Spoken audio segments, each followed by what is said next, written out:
Dr. Bagai, I know your hand is up. I'll allow you, but Aditya Pratap has been waiting on this panel. Let me just go to him.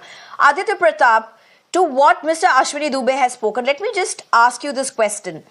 There is a new act in place, there's a new law in place, but there's also precedents of Supreme Court's judgments. And out of Supreme Court's judgments, it has been established that if there is medical negligence suspected or preliminary found, there has to be an expert panel that will then look into it.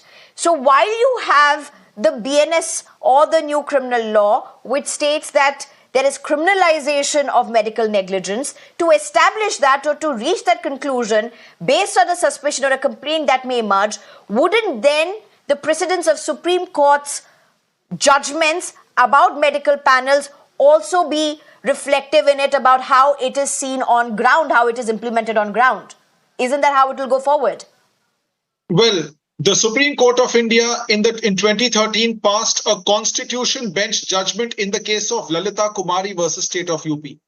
In Lalita Kumari versus State of UP, the Supreme Court held that when the facts prima facie disclose a cognizable offence, an FIR can be registered. But in certain cases, a preliminary inquiry is necessary. And one such instance was medical negligence. Honorable Supreme Court held that when medical negligence is alleged, especially when it's a case of latent medical negligence, like medical negligence is of two types, patent and latent. Patent is like leaving a scissor inside the person, feeding a person a poison instead of a medicine. That does not need any application of mind.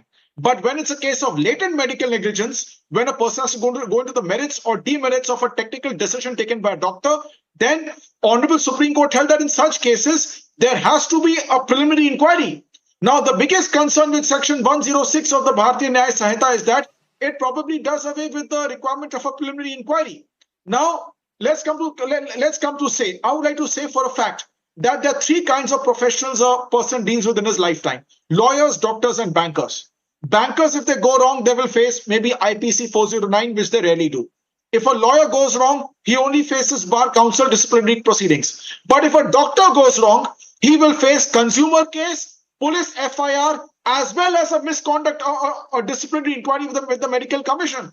So which is why, and doctors perform the toughest task, which is why it is all the more necessary that the law should have had an inbuilt safeguards to protect medical practitioners. Do you know what happens when a medical practitioner undergoes disciplinary proceedings? His peace of mind gets destroyed. He's unable to treat other patients. And let me just tell you, when in the amended Prevention of Corruption Act, you have put in 2233 levels of protection for corrupt public servants, why did you not put in protection for doctors?